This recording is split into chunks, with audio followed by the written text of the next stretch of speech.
Meus irmãos e irmãs, eu desejo a todos vocês a paz do Senhor Jesus. Amém. Se assentem, queridos. Glória a Deus. Obrigado. É uma alegria, um privilégio poder estarmos aqui com vocês esta noite. Noite de festa espiritual. E Jesus está aqui. E nós estamos aqui por causa de Jesus. Quem diz amém, irmãos? Amém. Glória a Deus. É uma alegria poder estar em Fernando Prestes, neste Aviva Fernando Prestes, e nós acreditamos que o certo Senhor vai avivar a partir desta igreja, deste povo, esta cidade tão abençoada que é Fernando Prestes, não é? Quem faz a cidade é os crentes que nela estão, não é isso? Abraão era uma bênção, e tudo que ele tocava ou por onde ele passava também era uma bênção, e aonde o povo de Deus está também é uma bênção. Então esta cidade é abençoada por causa de você, crente desta cidade. Trago saudação do nosso pastor Benedito, Maneuza, que envia o seu abraço ao pastor Marcelo, nossa irmã, pastora Lene, e é uma alegria poder estar aqui com vocês. Deus os abençoe, muito obrigado. O senhor demorou 6 anos para me convidar, nada. Eu sempre tinha alguma coisa. Muito obrigado, viu, pastor Marcelo? É bom ver Deus te abençoando, abençoando essa igreja. E você com certeza é exemplo para muitos pastores entre nós. Que Deus continue te abençoando. Rever os companheiros, pastor Rinaldo, Deus te abençoe, tá bom? Presbítero Júnior, mocidade aqui, tua esposa, Deus abençoe vocês. É uma alegria vê-los. Rever aí os irmãos de Cândido Rodrigues, é uma alegria também para nós. Amados irmãos, vamos juntos ler a palavra de Deus. Eu os convido para abrirmos a Bíblia em João capítulo de número 20. Glória a Deus. João capítulo de número 20. Cumprimentar os líderes de jovens ali de Cândido, aí, presbítero Aleph, irmã Adriele, Deus abençoe, irmão Jonas, irmã Samira, Deus abençoe vocês, prospere o trabalho de vocês em nome de Jesus. Irmã Messina, uma alegria revê-la. Eu estou há 6 anos, 7, mais ou menos, numa campanha de oração para essa mulher de Deus casar. Me ajude a oração, mas ela aqui é pastor, né? Só se for um viúvo, alguma coisa assim, mas Deus vai te honrar, viu, irmão Messias? Você vai casar, glória a Deus. É uma alegria, tá? Deus abençoe a senhora, a gente se alegra de estar perto da senhora, tá bom? Deus te abençoe. Casar é brincadeira, né? Glória a Deus. João capítulo 20, versículo 11, os amados acharam, amém, irmãos? Amém. E Maria estava chorando fora, junto ao sepulcro, e estando ela, pois, ainda chorando, abaixou-se para o sepulcro. Olha o versículo de número 12. E viu dois anjos de branco, assentados onde jazia o corpo de Jesus, um à cabeceira e o outro aos pés. E disse-lhe eles: mulher, por que choras? E ela lhes disse: porque levaram o corpo do meu Senhor e não sei onde o puseram. E tendo dito isto, voltou-se para trás e viu Jesus em pé, mas não sabia que era Jesus. Disse-lhe Jesus: mulher, por que choras? Quem buscas? Ela, cuidando que era o hortelão, disse-lhe: Senhor, se tu o levaste, disse-me onde o puseste, e eu o levarei. Disse-lhe Jesus: Maria. E ela, voltando, disse-lhe: Raboni, da Galileia. Disse-lhe Jesus: não me detenhas, porque ainda não subi para o meu Pai, mas vai para teus irmãos e dize-lhes que eu subo para meu Pai, vosso Pai, meu Deus, o vosso Deus.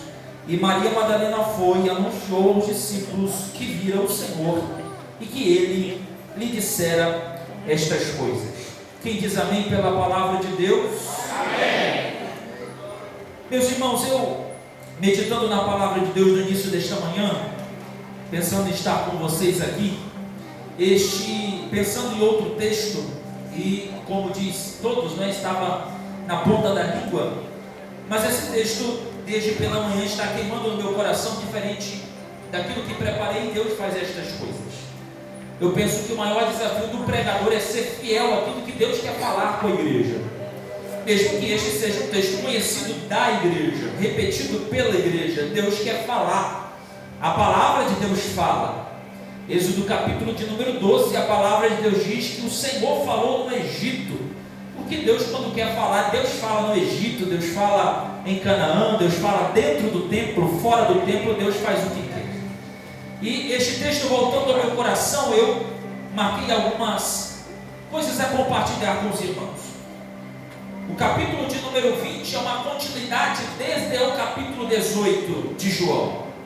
O capítulo 18 de João é o capítulo em que o Senhor Jesus vai falar com os discípulos. E estando ele no Getsemane, ele ora, sua, e a Bíblia diz que o suor dele é sangue, e já no capítulo 19 ele é preso.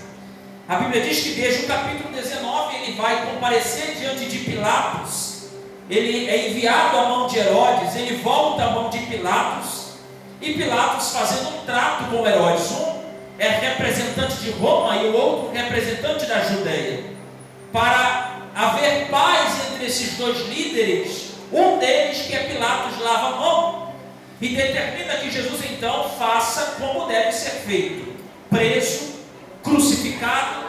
E a Bíblia diz que no capítulo 19 Jesus é de fato crucificado. Desde o capítulo 19 a Bíblia também diz que ele na cruz bradou dizendo que era o fim, estava consumado. E a Bíblia diz que o véu do templo se rasgou, bendito é o nome do Senhor, fazendo a anunciação de que Deus estava recebendo o voto do seu Filho Jesus na cruz. Era a entrada do seu povo ao Santíssimo, era Deus nos permitindo ter acesso ao Santo dos Santos. É Deus permitindo que nós entrássemos, como disse Paulo, e o autor aos Hebreus repetiu, tendo ousadia para entrar no Santo dos Santos. O véu do templo se rasgou para isso. Ele crucificado na cruz, e a Bíblia diz que um dos discípulos distantes de Jesus pegam-o, sepultam, e a Bíblia diz que agora ele está sepultado. A tarde de sexta-feira começa o Shabat, o sábado. E a Bíblia diz que no fim do sábado, madrugada de domingo, as mulheres, as Marias, elas estão indo ao sepulcro de Jesus para ungí-lo. Era uma tradição da época, ungir o corpo do morto quando ele ainda estava vivo. Aquele que sabia que ia morrer, ou aquele que estava enfermo à beira da morte, este era ungido com unguento, nardo, algo muito caro. Então elas não se lembram que Jesus já havia sido ungido. A Bíblia diz que em Mateus capítulo 14, que uma mulher chamada Maria, ela entra e lava os pés do Senhor Jesus com as suas lágrimas, com unguento, ela seca com os cabelos. Os discípulos querem tirá-la de perto de Jesus, e Jesus responde para eles: vocês não sabem?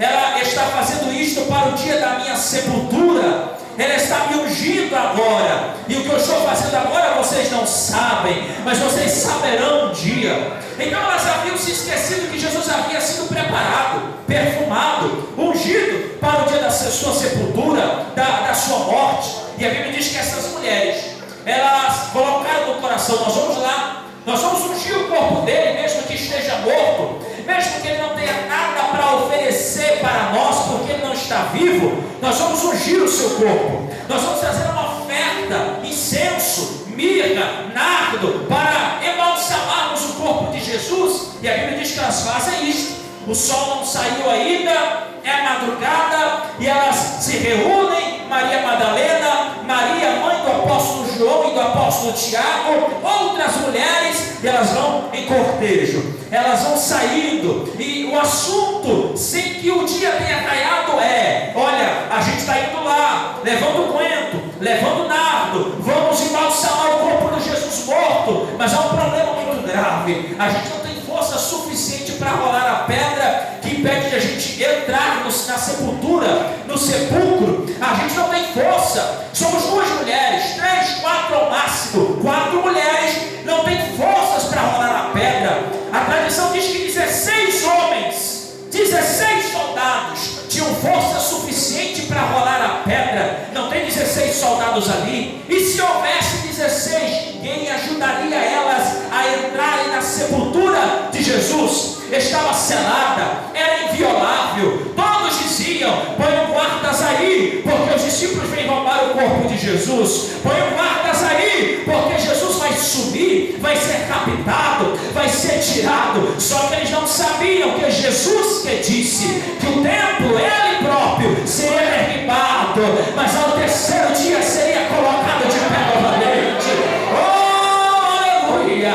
Não passa de uma promessa, não passa de um princípio bíblico. E existem coisas que você, como essas mulheres, se esqueceu, mas Deus está te dizendo: se lembra que eu disse, e aquilo que eu digo eu cumpro, porque eu velo pela minha palavra para cumprir. Bendito é o nome de Jesus.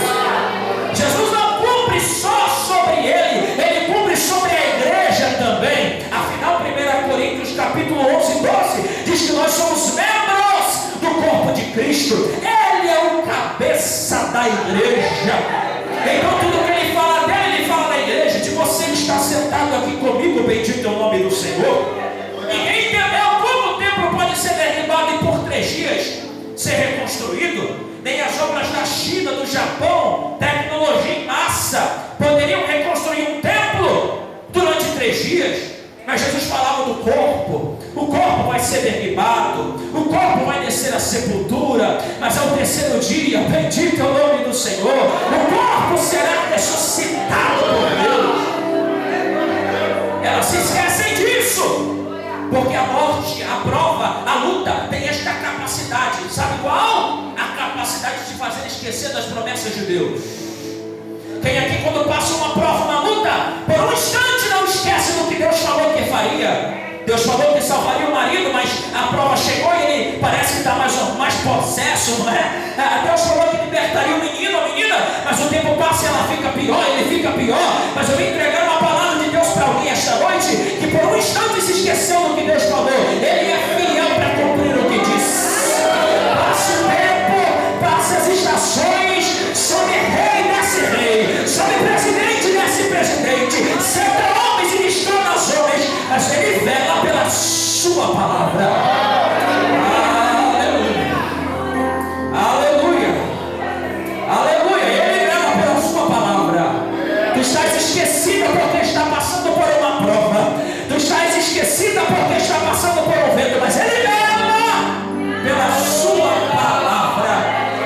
Se você puder, irmão, eu já estou pregando, segure a mão desta irmã ao seu lado. Eu só vou pedir esta única vez. Diga para esta irmã que está perto de você: Deus vela pela sua palavra, minha irmã. Oh, bendito é o nome do Senhor. Jeremias, o que tu vê? Eu vejo uma vara de amendoeira. Vixe, porque eu velo pela minha, eu cuido, eu guardo. A palavra se cumpre. Mas elas se esqueceram e elas estão caminhando. É madrugada, é perigoso, pode ser que tenha salteadores no caminho, mas elas não querem saber dos salteadores. Parece que elas estão dizendo: o maior é aquele que está conosco, não é? Então elas estão caminhando lá. Eu disse a vocês e repito: quem está aqui comigo, diga amém. É noite, tem salteadores, mas elas estão saindo em cortejo indo. E o assunto é: quem rolará a pedra? O assunto é: nós não temos força suficiente para rolar a pedra.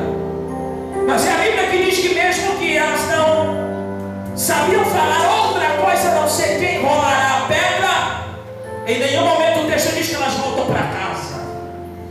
Em nenhum momento o texto diz que elas voltam para a casa de uma das Marias. Não, não. Elas estão preocupadas quem vai rolar a pedra, mas isso não as impede de andar até o sepulcro. Elas entendem que elas não têm força suficiente para rolar a pedra, mas também elas entendem que elas não podem voltar para casa por não terem força suficiente para rolar a pedra. O que o Senhor está querendo dizer? Eu estou dizendo que a gente deve aprender com essas mulheres. Elas sabem que elas não podem, elas sabem que elas não podem, elas sabem que elas não podem, mas elas não voltam para casa. Elas sabem que elas não podem, mas o fato de elas não poderem não se torna impeditivo para elas pararem no meio do caminho. Elas não podem rolar a pedra, elas não têm força para rolar a pedra, mas elas estão caminhando até o sepulcro. Elas estão nos ensinando uma forte lição. Elas estão dizendo: mesmo que a gente não tenha capacidade para mudar e mover algumas coisas no meio do caminho, isso não nos autoriza a parar e nem voltar para casa. Eu estou pregando a alguém que não tem capacidade para mudar algumas coisas. Tem uma pedra na tua frente, ela te impede de caminhar. Tu não tem força física, tu não tem condição espiritual, tu não tem condição financeira, tu não tens condição emocional para mudar a circunstância. A pedra é maior que você, mas bendito é o nome do Senhor, que você não voltou para casa porque é uma pedra no teu caminho. Bendito é o nome do Senhor, que estas provas, estas lutas não te impediram de chegar no Aviva Fernando Prestes. A saia não come, quase a camisa não come, a luta foi grande hoje, a prova foi gigante, mas olha você aqui, todo começando,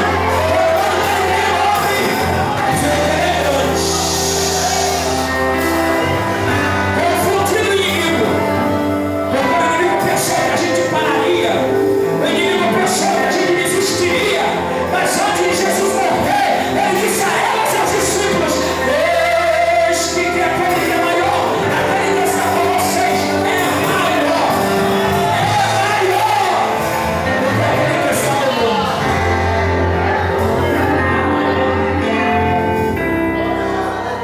Elas estão caminhando, e aquilo que Deus está falando conosco, tu precisas caminhar. Mas é que o Senhor não sabe também da minha pedra, tu precisas caminhar. É que o Senhor não sabe o tamanho do gigante, tu precisas caminhar. Ele só é gigante se você chamá-lo de gigante. Tu precisas caminhar. Elas estão caminhando. Bendita a pedra. Por que bendita a pedra? Porque se não fosse aquela pedra, tudo seria muito fácil. Tinha uma pedra também que impediu Daniel de sair da cova dos leões. Bendita a pedra, bendita a pedra. Porque se não fosse aquela pedra, ele tinha fugido da cova e ele não seria o Daniel das covas. Bendita pedra. Se não fosse essa pedra, tudo na tua vida seria fácil. Você tinha esquecido de camiseta, de aviva, de congresso, de festa. Você não tinha nem chorado na presença de Deus hoje. Mas bendita a pedra que Deus colocou no teu caminho. É para afinar você, melhorar você, bendita a pedra. Elas estão caminhando. E a preocupação, já disse, repito, quem rolará? Só que elas chegam lá. E quando elas chegam lá, a pedra já está rolada. Não foram 16 soldados romanos. Não foram os 2 soldados que guardavam o sepulcro. Não foi a força nem a capacidade delas, foi a mão do Senhor que rolou a pedra. É o que eu estou dizendo. Há pessoas aqui que não têm a capacidade de vencer algumas coisas. Pessoas aqui que não têm a capacidade de retirar obstáculos da sua frente.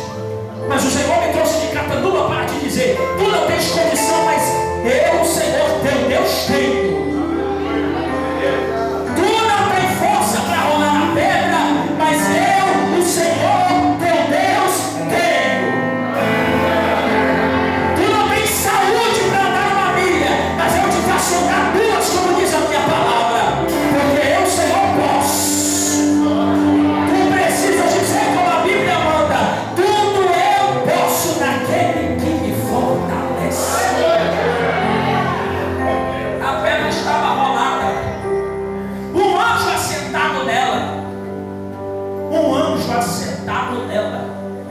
Perceba que aquilo que era dificultoso, aquilo que tinha problema, aquilo que era selado, aquilo que ninguém poderia mover, tem um anjo celestial sentado sobre ela.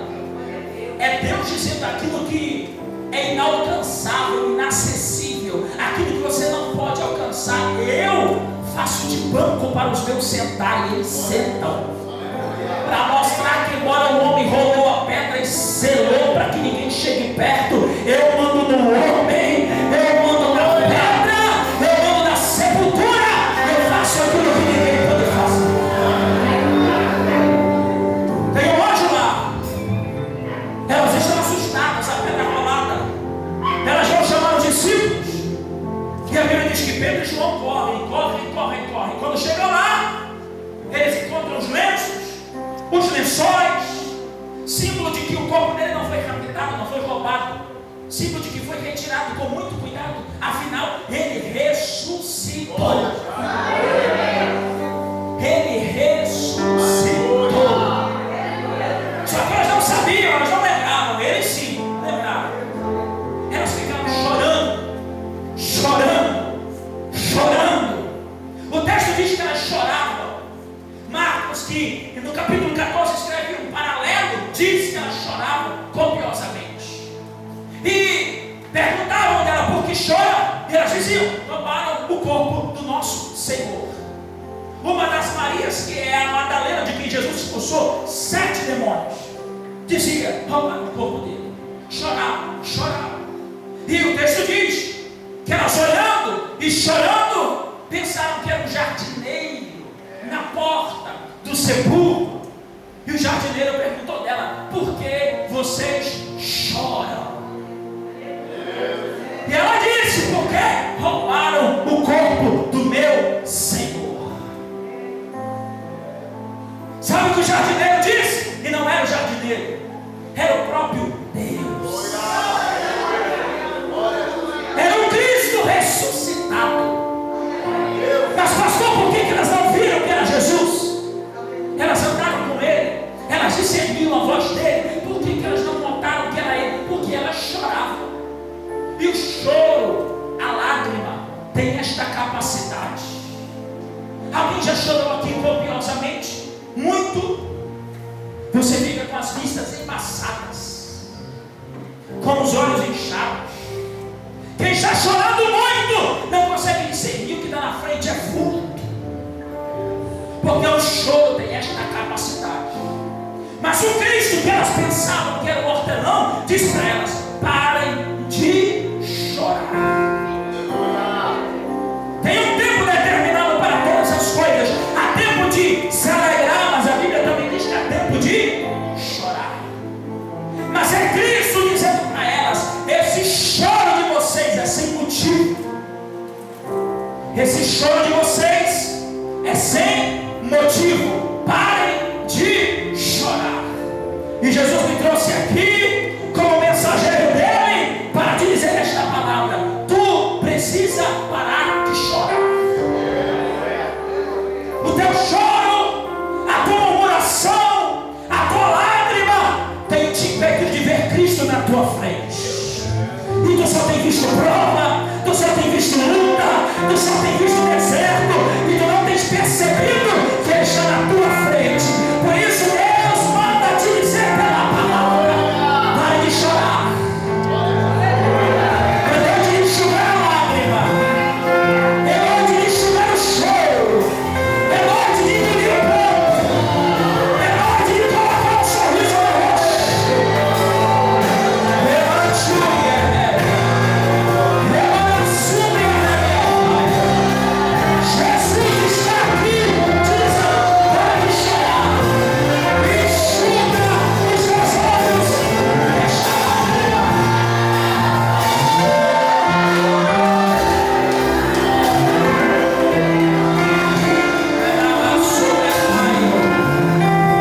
A unção de Deus é aqui. Tu estás chorando sem motivo.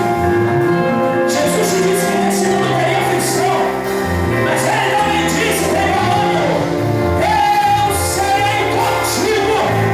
Demônio, enxuga as lágrimas, enxuga o pranto, porque diz a Bíblia que o tempo de cantar chegou. Isso diz que a palavra divina para elas era: parem de chorar, porque o choro de vocês impede que vocês me percebam. A gente tem que aprender com a Bíblia. De vez em quando o teu choro, a tua murmuração te impede de ver Deus. Miriam murmurou em Números capítulo 11, murmurou contra Deus e murmurou contra o líder. 7 dias leprosa. E sabe o que diz a Bíblia? Quando tinha lepra no arraial, o arraial não podia andar. Quando tinha lepra no arraial, o arraial não podia caminhar. A nuvem em cima, a coluna de fogo, mas não podiam andar porque tinha murmuração e lepra no meio deles. Então a murmuração tem esta capacidade. A murmuração, o murmurador tem a capacidade de impedir a gente de caminhar, de andar. Mas bendito é Deus que perdoa a murmuração até dos crentes. Bendito é o nome do Senhor, que entende até quando a gente chora sem motivo, e Ele chega para a gente e diz: para de chorar. Elas pararam de chorar porque Ele olhou para uma delas e disse: Maria, eu vou mudar o seu nome por um instante, o meu e o seu. Agora a gente se chama Maria. Maria, para de chorar. E o texto diz que ela parou de chorar, olhou para ele e disse: Rabi da Galileia, mestre. Perceba que ela só descobriu que era ele quando ela parou de chorar. Ela só discerniu que era Cristo quando ela enxugou as lágrimas. Tu tens murmurado e tu não tem visto Deus agindo. Tu não mora na casa que tu querias, mas bendito é o nome do Senhor, que aquela casa é uma bênção. Tu não tens ainda o carro que tu queria, mas louvado seja Deus que tu não anda a pés. Tu não tens o trabalho que tu querias, mas o salário cai. Tu és fiel em devolver o dízimo e está aqui, Jesus, obrigado. É porque se a gente for olhar com os óculos da murmuração, da lágrima, Ele nunca está na nossa frente, mas se a gente enxugar a lágrima, a gente vai ver: Ele sempre esteve aqui, Ele sempre esteve conosco.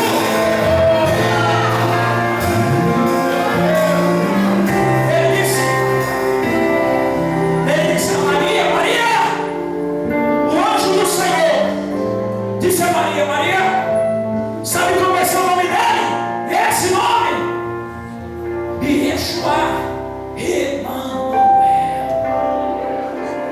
E ela era bom de grego, era limpa dela. E ela já discerniu: Emmanuel, sim, significa Deus conosco. Jesus que disse: eu não vos deixarei órfãos, eu enviarei outro Consolador, e Ele estará com vocês todos os dias. Todo dia, todo dia.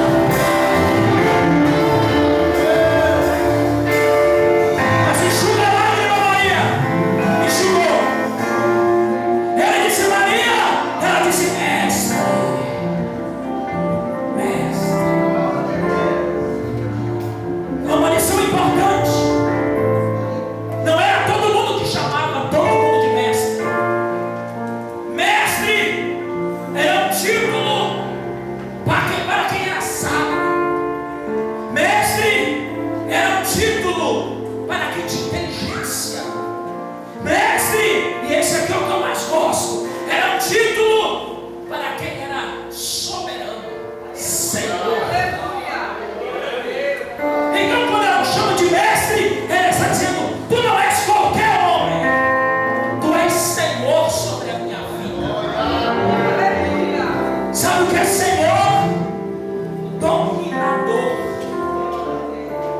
O que ela está dizendo é: agora eu entendo que até para o Senhor morrer, Deus ainda estava no controle de todas as coisas.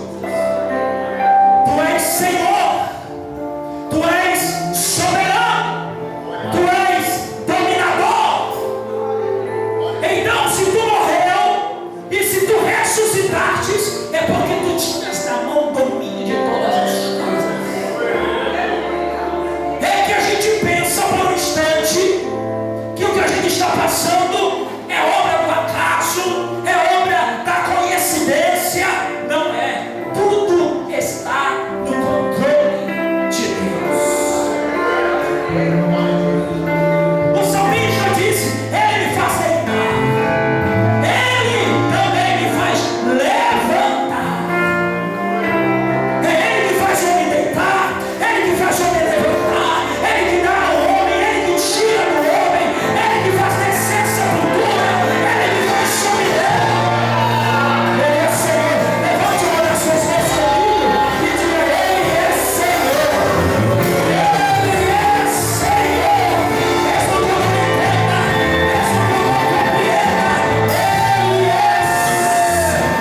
batizava com Jesus de longe e disse: eu batizo com água, ele do Espírito com fogo. Por quê? Porque eis aí o Cordeiro de Deus. Abraão foi sacrificar Isaac, e a Bíblia diz que ele disse a Isaac: meu filho, o Cordeiro Deus proverá. Cristo, o homem perfeito, o Cordeiro de Deus, Cristo. E ele se doou, morreu. E a oferta era assim: o Cordeiro morto, Deus recebia. Mas Jesus também era uma segunda coisa. Ele era o sacerdote. Era ele que levava o cordeiro. Pastor, qual era o papel do sacerdote? Levar o cordeiro a Deus. Então Jesus era duas coisas: o Cordeiro de Deus e o sacerdote de Deus, o sumo sacerdote. Como sumo, ele levava a oferta, e foi ele que foi levando a cruz até o Gólgota. Mas com a oferta, ele não podia ser tocado. A oferta não podia ser tocada. Quem está aqui comigo ainda diga amém. A oferta não podia ser tocada. Ninguém poderia chegar lá e tocar no cordeiro, porque ia contaminar a oferta para Deus. Então, quando ele ressuscita, ela alegre, feliz, ele olha para ela e diz: não me toca. Por quê? Porque eu não sou só o sacerdote, eu também sou o cordeiro, a oferta. E o homem natural não pode tocar na oferta. Hebreus 9:24 diz que ele cumpriu o que disse a ela. E o que ele disse a ela? Eu vou para o meu Pai. Hebreus 9 diz que ele subiu. E não foi sangue de morte, não foi sangue de cordeiro, não foi sangue de homem, mas ele apresentou diante de Deus o seu sangue. Ele apresentou o seu corpo a Deus. Por isso, Deus o exaltou e lhe deu o nome que chama.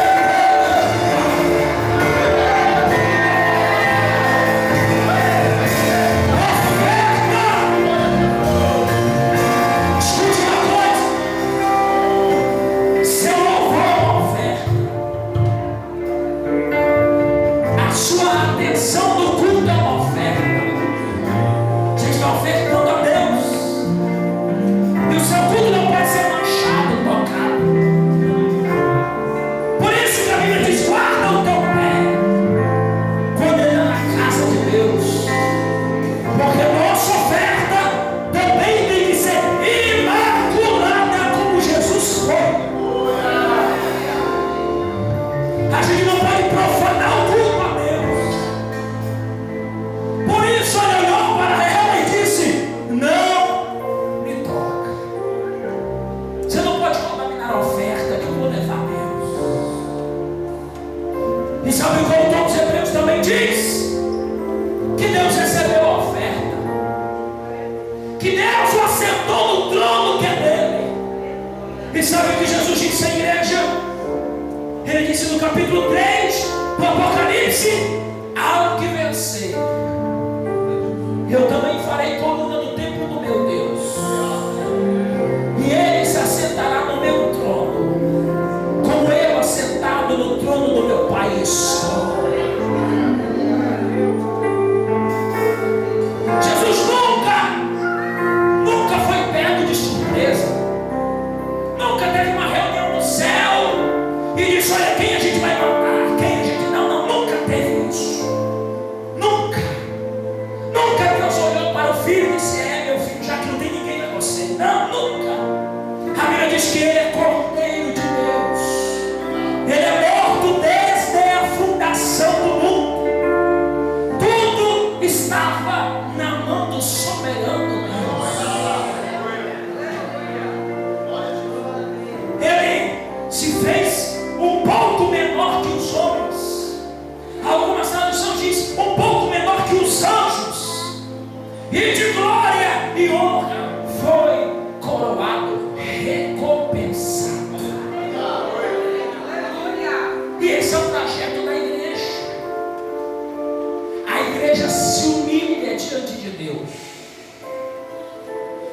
cumprir o que diz o apóstolo Tiago no capítulo 4. Nós nos humilhamos para que no tempo dele ele nos exalte.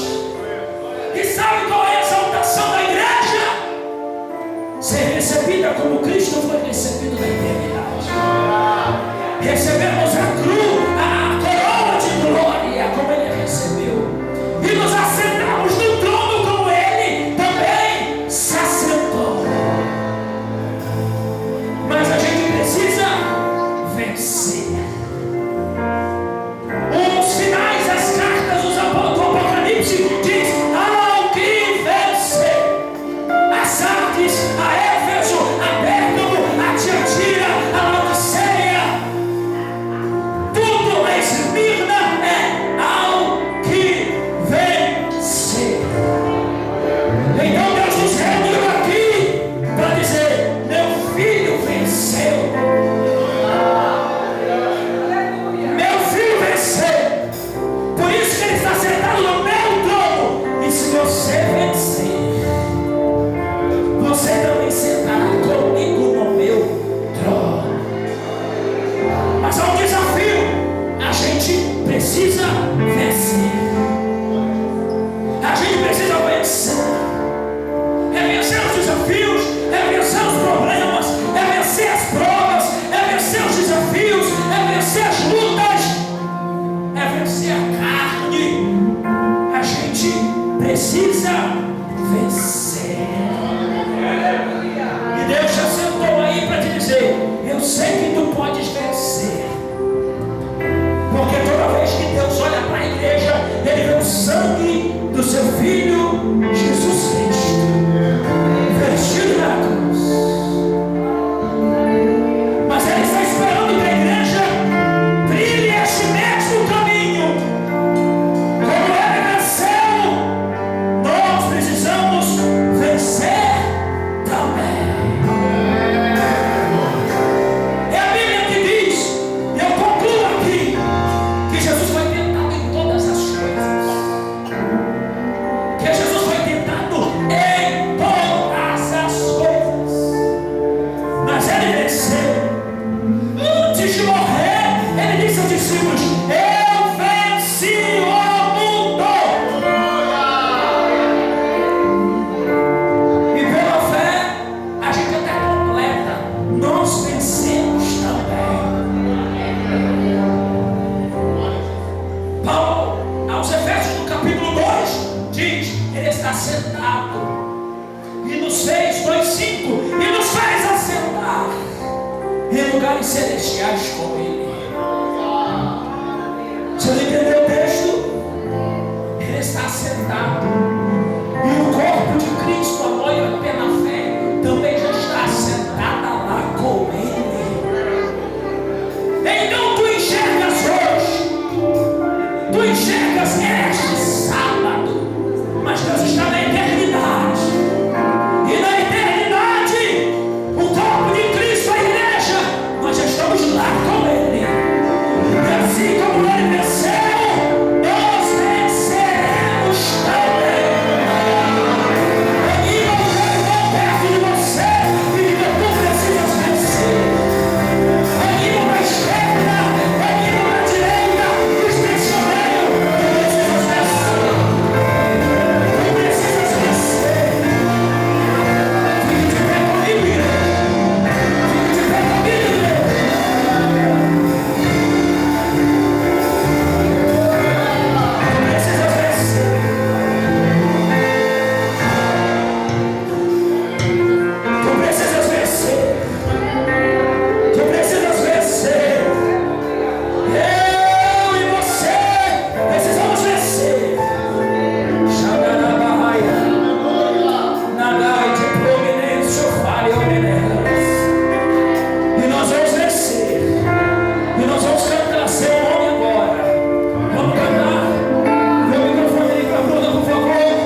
Há uma unção divina sobre a igreja.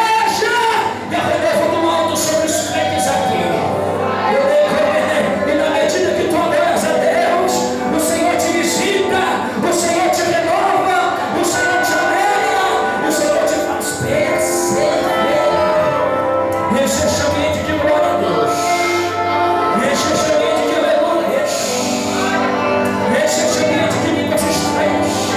Esse é o ambiente de louvado seja Deus. Esse é o ambiente. Eu faço a minha vai. Esse é o ambiente. Esse é o ambiente. Esse é o mistério de Deus aqui na igreja.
Você que tem alguém enfermo, sem solução, Deus está dizendo: eu visito, eu tenho poder para visitar agora. Então você que precisa de uma cura divina, de uma porta que precisa ser aberta, de uma pedra que precisa ser rolada em você pela tua força, não pode. Tu precisa sair do teu lugar agora. Nós vamos orar pela tua vida agora. Eu não posso me demorar.